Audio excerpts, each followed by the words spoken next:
This morning we're going to think a little bit about enthusiasm. And I hope that I can approach the subject enthusiastically,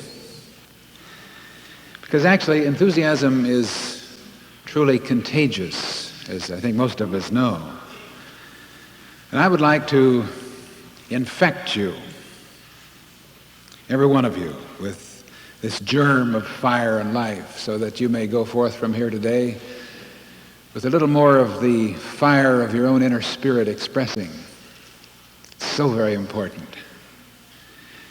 Each of us has this fire within us. It's an eternal flame that never goes out, but which quite often burns down to little more than a pilot light. But it's ever there. It's that, what the poet calls, that little celestial spark of fire which one may desecrate but never quite lose. It's always the root of our being. It's always the one thing that defines us.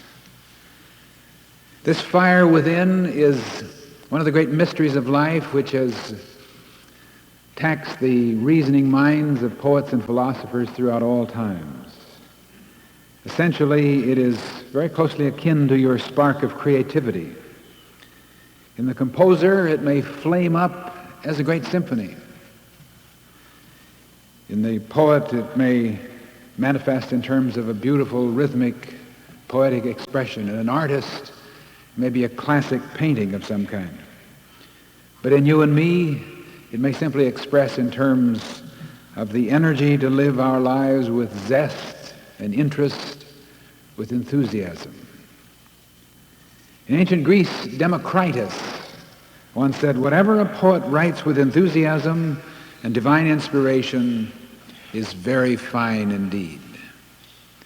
This is the earliest reference that was made to what has often been called the madness of poets. You ever thought of a poet as mad?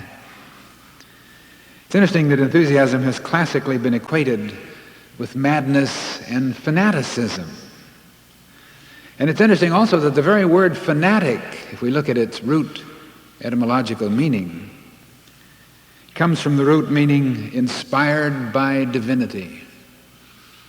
We've often shunned fanatics and fanaticism, but maybe this is what the world needs a little more of. Those who are inspired by divinity, those who turn up their inner flame a little more. And the word enthusiasm is derived from the root words that can mean either or both on fire or in God. In other words, it's the root entheos. Theos meaning either fire or God. And of course, in the early days, in the early Greek times, God was always considered as a fire, as a flame, as that eternal flame that burns, perhaps on the altar outwards, or to some more transcendent philosophers, that which burns within. So in a sense, the meaning of entheos, enthusiasm, is on fire with God. It's important that we catch this insight, because each of us is born with this celestial fire at the heart and root of our being. It's the one thing, as we've said, that truly defines us. It can be turned up into a living flame whenever we care to do so. And when we turn it up, we are in tune with this tremendous creative flow. It's not that it does things out here, but it releases things from within us. And there's a continuous need to fire up this flame within us. We need to do it every morning of our lives. No one's going to turn on your enthusiasm for you. You may say, "Oh, well, it's nice to be enthusiastic if we have things happen to us." But this isn't what it's all about. It's important that each of us turn up this living flame every morning of our lives, because without this fire, we will look upon the day as just another day, dealing with things in despair and boredom and apathy and ennui. Thoreau once said that we ought to pray every day of our lives, thanking God for the privilege of having been born. And he speculated on the unique question of how terrible it might have been never to have been born. And that's a ridiculous thing, but just stop and think about it. It's curious, isn't it? Suppose that you had never been born. Think what you would have missed. You wouldn't have to wait in gas lines. You wouldn't have to worry about politics. A lot of things you might have missed. But when we stop and think of actually missing this tremendous show in the arena of human experience, then life certainly is pretty exciting after all, isn't it? We complain about it, we worry over it, we become resistant to so much of it. But isn't it exciting to realize that we were born and we're alive? But you know, there's something worse than never to have been born at all. And that is to be simply half alive, to be half living.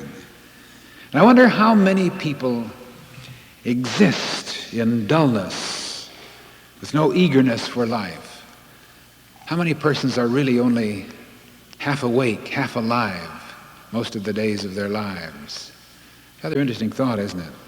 I love those lines of Marcus Aurelius, who says, "Think not so much of what you have, as what you have not."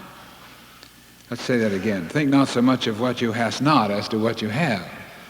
Getting caught up in the hast and the have-nots and the haths and so forth. Let's start again. Think not so much of what thou hast not as of what thou hast. But of the things which thou hast, select the best and reflect how eagerly they would have been sought if thou hadst them not. Makes a little more sense that way, doesn't it? In other words, we take so much for granted in the basic things of life. And we tend to dwell despondently on our misfortunes. We think of the things we don't have and the things we'd like to have, and we're not focusing in on the nowness of experience to realize that life is. And just think of all the many blessings of your life today, simple little fundamental things, and yet not so simple. Think of your ears and the ability of hearing, your senses and the ability of tasting and smelling and becoming aware of life around you sensually. Think of your eyes. In other words, think what it might be not to have eyes. Not just in blindness, but as a creature who just doesn't have eyes and can't relate to life through the visual aspect. I'm reminded of Russell Crittle's story, Love is Not Blind. Very amazing piece of work. He tells what it means for a blind person to experience the night of blindness and then to recover sight. He had one of those miraculous operations himself, performed by modern surgery. And this is how he describes what it meant to suddenly see again. You've got to put yourself into this frame of reference, the fact that here was a man for a long period of time totally blind, and then suddenly opening up the windows to sense and to see the beauties of life around him. He says, everything looked beautiful. Nothing looked ugly. The wad of paper in the gutter. He says the words alone convey an idea of filth. But he says, I saw white and black and straight lines and color and symmetry, unbelievably different from any other wad of paper in any other gutter in the world. Beautiful. And he says, but after all, there was the beauty of people. Some children were playing in the driveway, and an elderly lady walked toward us and passed on by, and I felt no great thrill that I was no longer blind. Only the awful sense of beauty thrilled me to the limit of endurance. And I hurried into the house, to my room, and buried my head in the pillow. Not because I was no longer blind, not because I could see, but because I just didn't have the capacity to digest such grandeur. And I wept. Can you imagine that? Can you think of that sense of suddenly opening up a dimension of life to experience something that we all experience every day and take so much for granted? The sounds we hear, the things we see, the colors, the tastes, all of these things, so much of life. This is undoubtedly what Paul has in mind when he says, stir up the gift of God that is within you. It's already within you. Stir it up. Turn it on. Wake up to it. Release it. The gift of appreciation, the gift of perception, the gift of childlike wonder, of spontaneous enthusiasm for life. Now, you may have some reservations at this point. You may say, well, that's all well and good to talk about being enthusiastic when you have a lot of wonderful things in your life. But with my problems, how can I be enthusiastic? How can I be enthusiastic with the way I'm being treated in my home or my office? How can I be enthusiastic with the problems I have with my family? How can I be enthusiastic with my financial condition or my physical problems? Yes, enthusiasm is a nice thing to talk about, but it's kind of Pollyanna when you're down in the dumps. But you see, this is one of the fallacies of human thinking. It's important that we look at it, that we see it, that we understand it in terms of our own human experience. Because we've tended to believe, and a whole society, I think, has conditioned us toward this belief, that things such as joy and love and zest for life are the effects or the results of a happy life. Just walk into your office someday smiling and bubbling over with happiness, and somebody will probably say, what do you have to be so happy about? Why do you have to have something to be happy about? Why can't you be happy because you want to be happy? Because you've decided to turn up the flame, you see. In other words, this is a total error, that happiness and love and enthusiasm are simply the result of something that happens. The truth is, as Jesus so beautifully puts it, give thanks first, and then the blessings will manifest. Love, and then you will be loved. Stir up the power of enthusiasm, and then you will find yourself in tune with the creative flow by which you will achieve the things that would justify your enthusiasm, which has, after all, come first. The enthusiastic salesman turns in signed orders. The enthusiastic inventor builds a new energy-efficient engine. The enthusiastic lover of flowers produces a new and beautiful specimen. And the enthusiastic person expresses an enthusiastic, successful, beautiful, fulfilling life. But you see, the enthusiasm comes first. En theos, in God. It's not something you put there, but something you awaken, that you turn on. Certainly it's easy to be enthusiastic about things after they've worked out successfully. But you see, this is not really enthusiasm. This is not really the en theos. This is simply an emotional response to life. But enthusiasm is not a response. It is a cause. The enthusiastic person doesn't act in that way because things are going well for him. Things tend to go well for the person because he is enthusiastic. It comes first because something of that spark has been turned on and released. I think you can best understand what enthusiasm is all about if you look at a little child.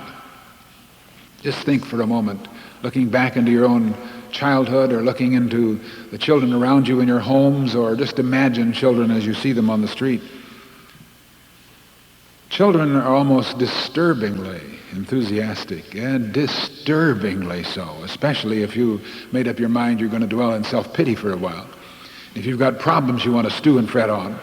It's terrible to have a child bubbling and enthusiastic around. In other words, we tend to say, what are you so excited about? Why can't you be mature and be morose and somber like I am? And we say to the child so often, why don't you grow up? And you know what we mean by that? Why don't you stop living fully and start half living like the rest of us? This is your mature responsibility. So as a child grows older, under this influence of the adult society that is being imposed upon him, he tends so often and sadly to allow his inner fire to go out through neglect.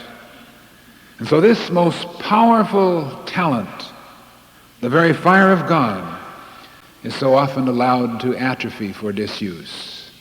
And it's a sad loss indeed.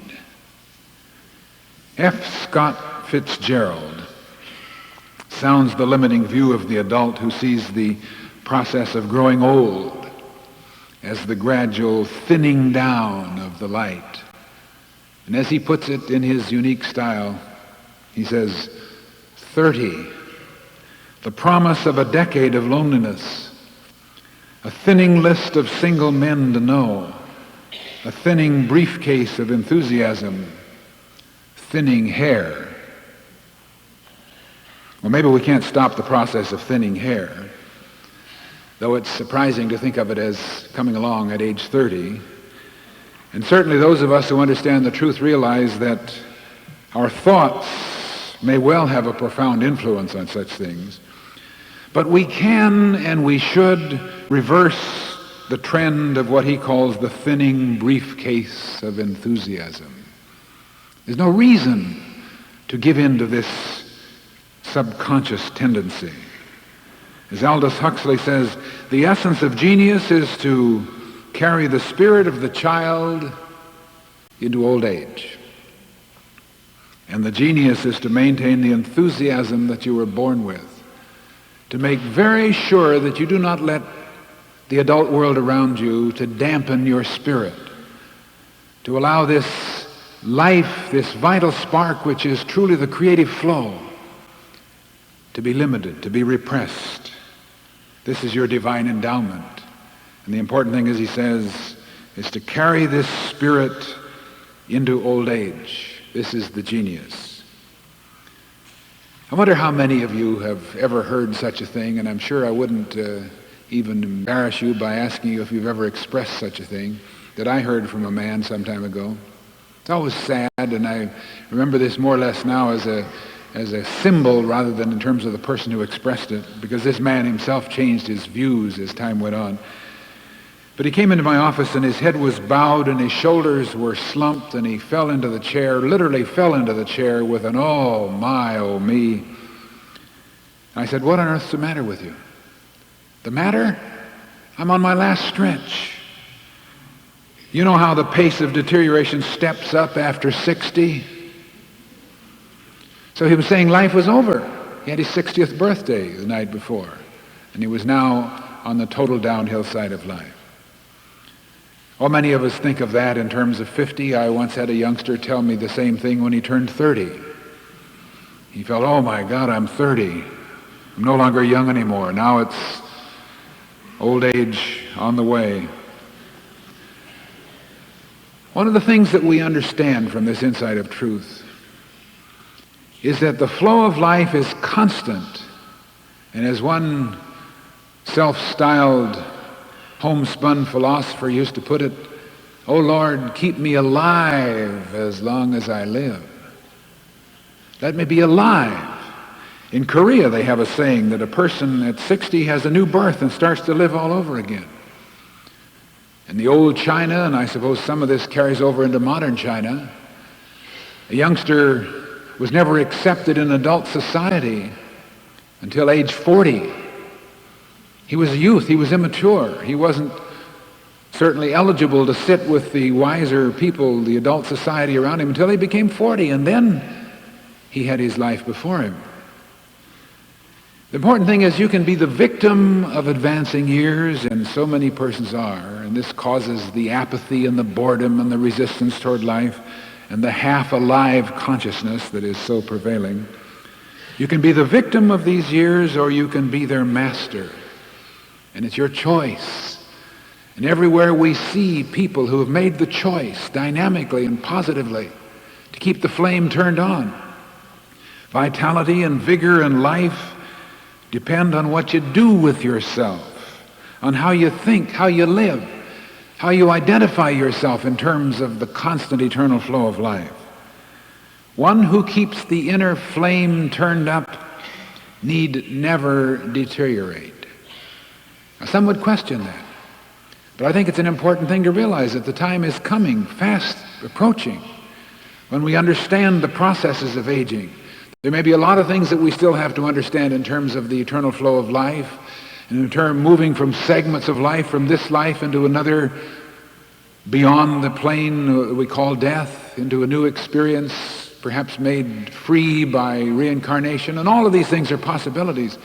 But one of the things we're understanding, I think, more and more, that there's no real reason for senility, for debility, for the depreciation and deterioration of the human flesh. that a person can be alive as long as he lived. A statement we use so often is, I'm alive, alert, awake, joyous, and enthusiastic about life. These words actually were prompted by Charles Fillmore, who lived into his 94th year, and right up until the very last had this tremendous joy and zest for life. He said, every morning I spring forth with a vital faith to do the things that should be done by me. How wonderful it is to keep that sense of the aliveness of life. Not to give in psychologically and emotionally to the thought that after all I have to act my age, I'm not as young as I used to be. This is because we have allowed ourselves to decide that mature, responsible acceptance of life means half living. Most of us got that early along when someone said to us, act your age. And that means tone it down, let the lamp flame go dim, realize that after all, as a mature person, you should be bowed down a little bit. You should be subdued, you should be quiet, you should sit in the rocking chair and just rock. Fortunately, many of us are rejecting that. Fortunately, many of us are coming to realize that enthusiasm and life and full living is our inheritance. This is the way life should be. One of my favorite statements of the Bible is this one. They that wait upon the Lord shall renew their strength. They shall mount up with wings as eagles. They shall run and not be weary. They shall walk and not faint. They that wait upon the Lord. This word wait is a very interesting word because we do a lot of waiting in life. We wait for a break in the weather. We wait for one another to get ready. We wait behind a monumental traffic jam caused by demonstrating taxis. We wait for subways and trains. We wait for the TV repairman. We wait for the delivery of some furniture that we may have ordered 6 months before. We wait for our children to grow up and to go to college and to be out on their own. We wait for a job and promotion. We wait for a financial windfall. We wait for retirement. And then unfortunately, when we get into this tendency of waiting, then we sit around and wait for the end. Life is a constant process of waiting. We tend to live in the ante-room of life, and we never get on in the main room. We're always outside waiting for it to come. And this is sad, because what happens? These periods of waiting tend to cause us to lose our spark of enthusiasm. We tend to become resistant and a little bit resentful and impatient. And we invest power in things that were never meant to have power over us, making tyrants of the telephone and the calendar and the clock. Wait upon the Lord. We wait on almost anything except the Lord. We may well become reduced to the dull, half-alive, almost fatalistic state of mind that is implied in Dickens' Wilkins Micawber, who sits around waiting for something to turn up. Wait upon the Lord. The key to the alive, awake, enthusiastic life is wait in the fullest sense of this meaning. Wait upon the Lord. Because this doesn't mean to sit with folded hands. Remember John Burroughs' poem, "Serene I fold my hands and wait, for I know my own shall come to me." It's a beautiful thought, but it's certainly a pitfall in terms of personal philosophy. Because you don't sit around with folded hands waiting for things to turn up. This is not waiting upon the Lord. It's not saying, well, in God's good time it will happen. God's good time, my friend, is this time, now. And there's no other time. There's no tomorrow in God. There's no yesterday in God. Now is the time. This is it. God's good time is today's good time, this moment's good time. So to wait on the Lord doesn't mean to wait for something to happen. Doesn't mean to wait in terms of sitting about hoping that somehow God will get around to giving us more or that things will change for us. To wait upon the Lord comes from the Hebrew word kava.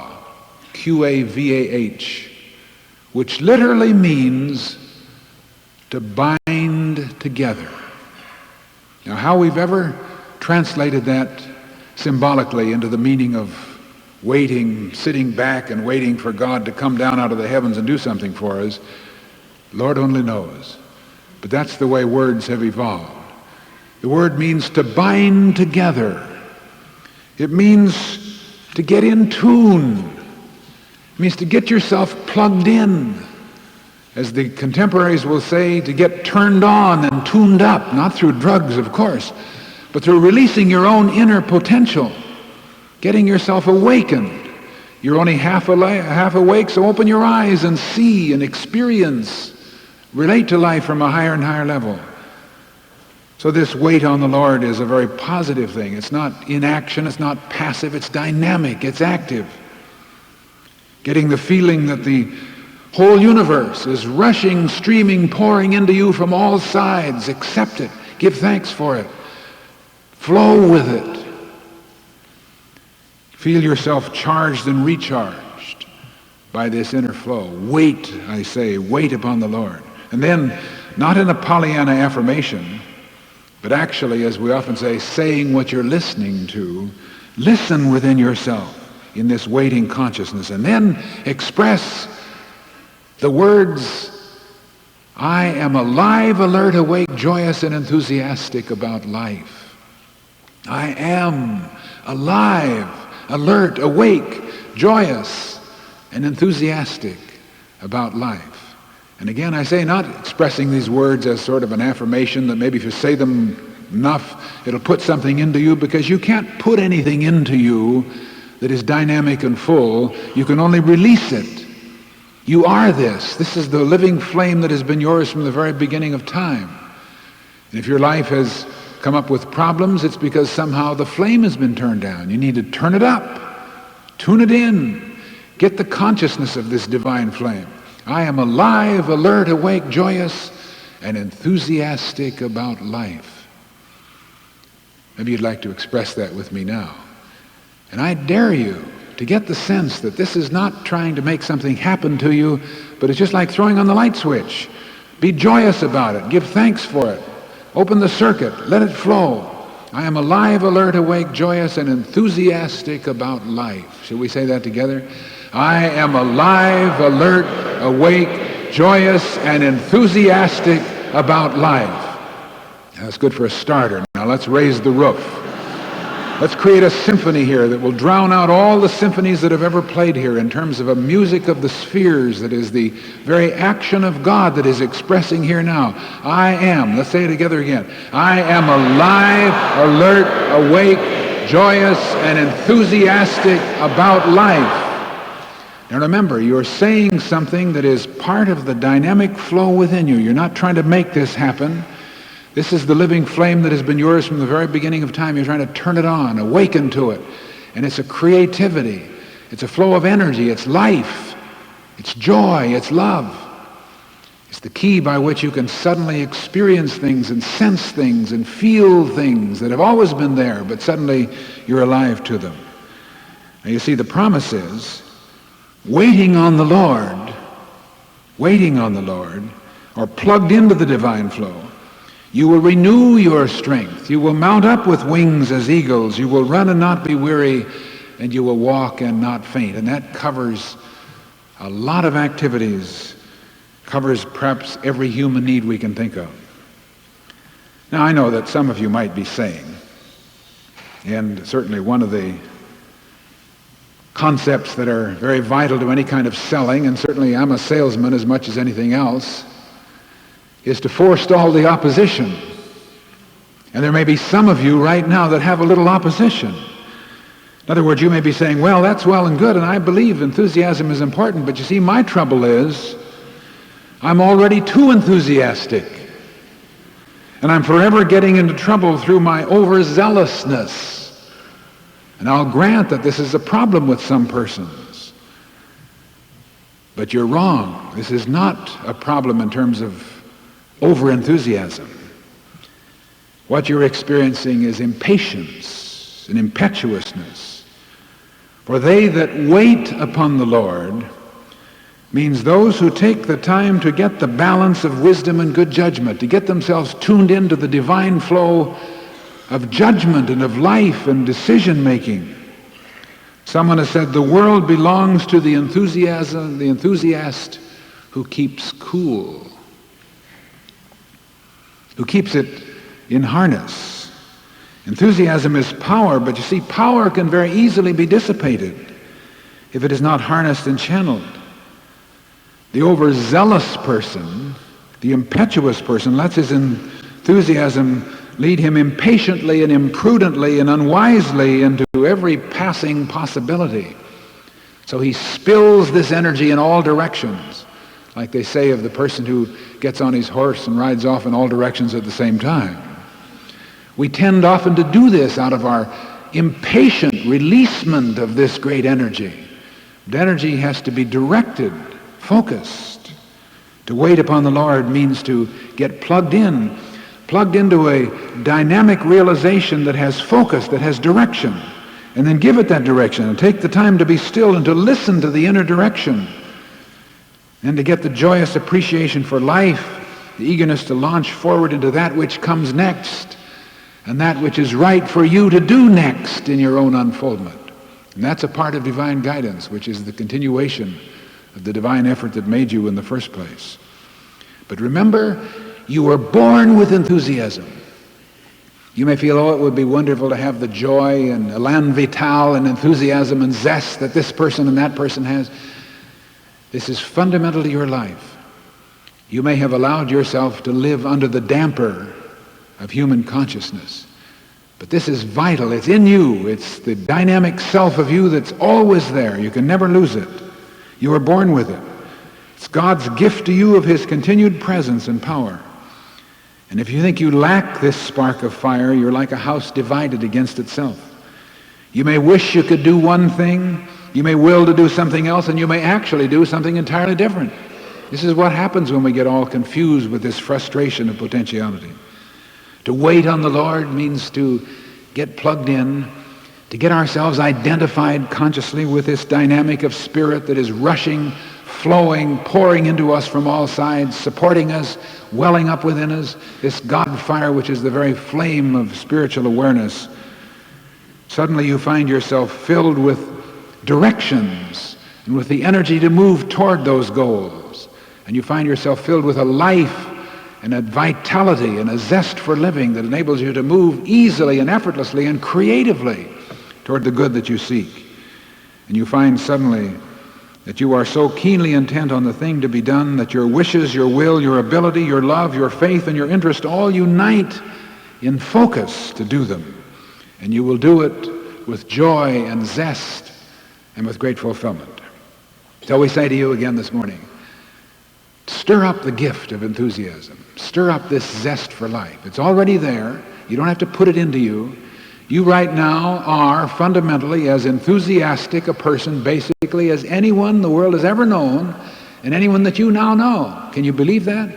You are now that simply because you are, not wish you could be, dear Lord make me be, but you are a spiritual being right now.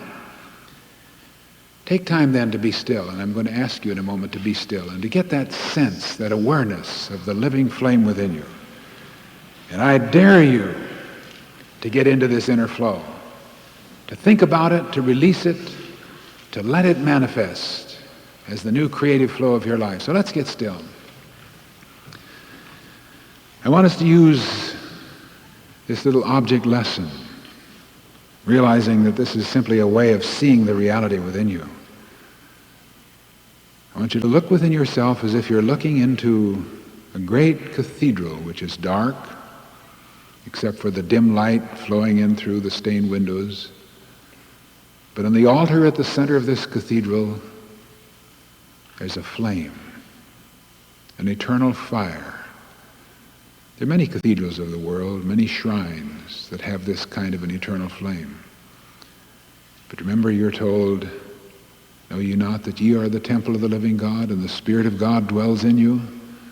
So you're looking into the center of your own self, the cathedral of your inmost being. And there's at the center of your being this living flame. It's a very small fire, but it's always there. And this is what Paul had in mind when he says, Christ in you, your hope of glory.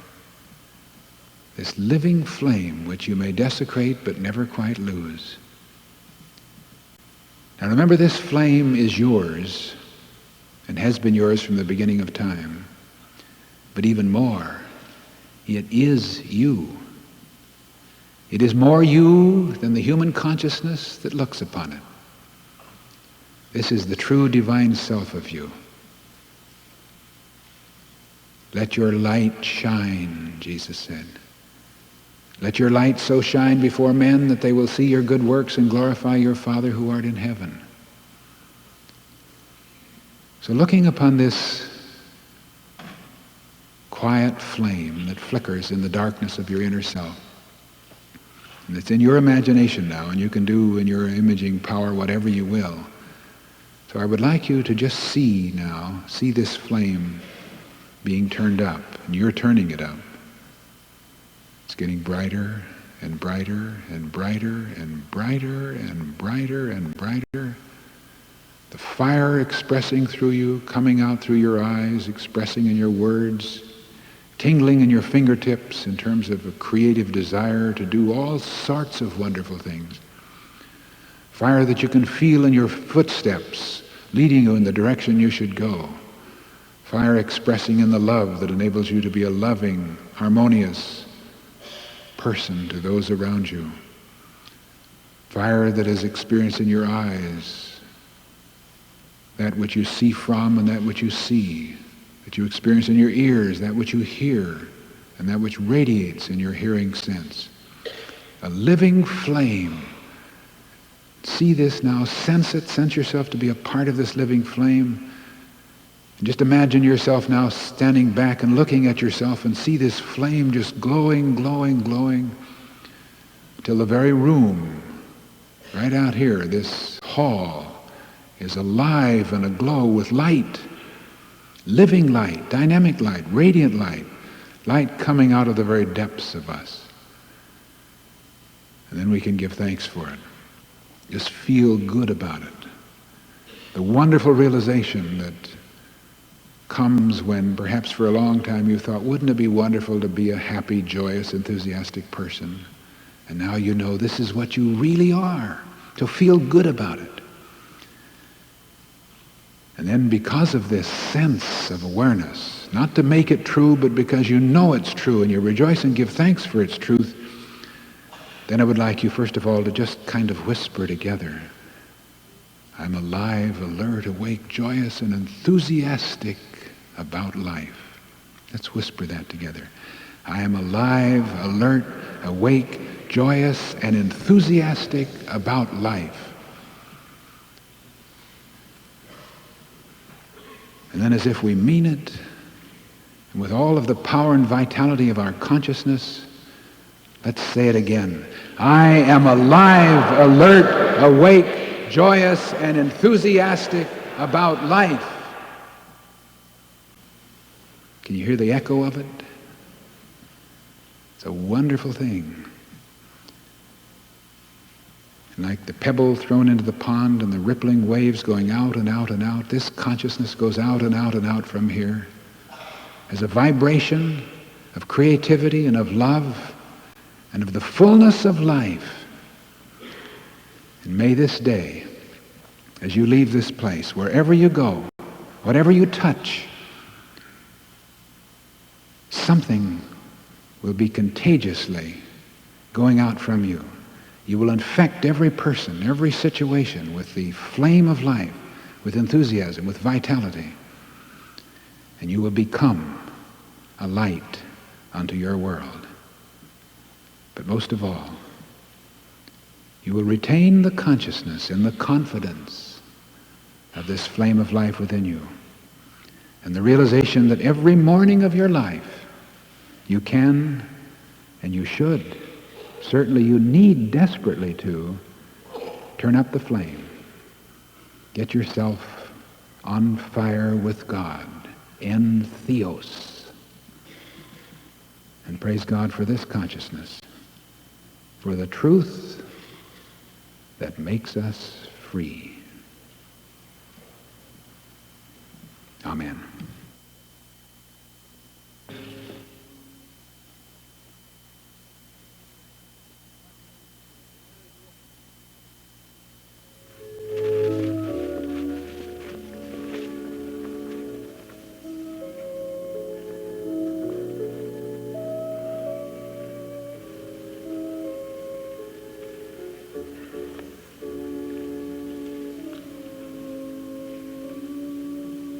Sunshine on my shoulders makes me happy. Sunshine in my eyes can make me cry. Sunshine on the water looks so lovely. Sunshine almost always makes me high. If I had a day that I could give you, I'd give to you a day just like today. If I had a song that I could sing for you, I'd sing a song to make you feel this way.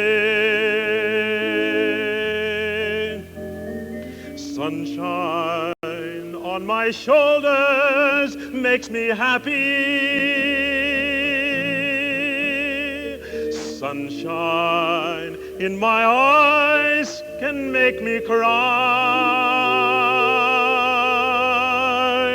Sunshine on the water looks so lovely. Sunshine almost always makes me high. If I had a tale that I could tell you, I'd tell a tale sure to make you smile. If I had a wish that I could wish for you, I'd make a wish for sunshine all the while. Sunshine on my shoulders makes me happy. Sunshine in my eyes can make me cry. Sunshine on the water looks so lovely. Sunshine almost always makes me high. Sunshine almost all the time makes me high. Sunshine almost always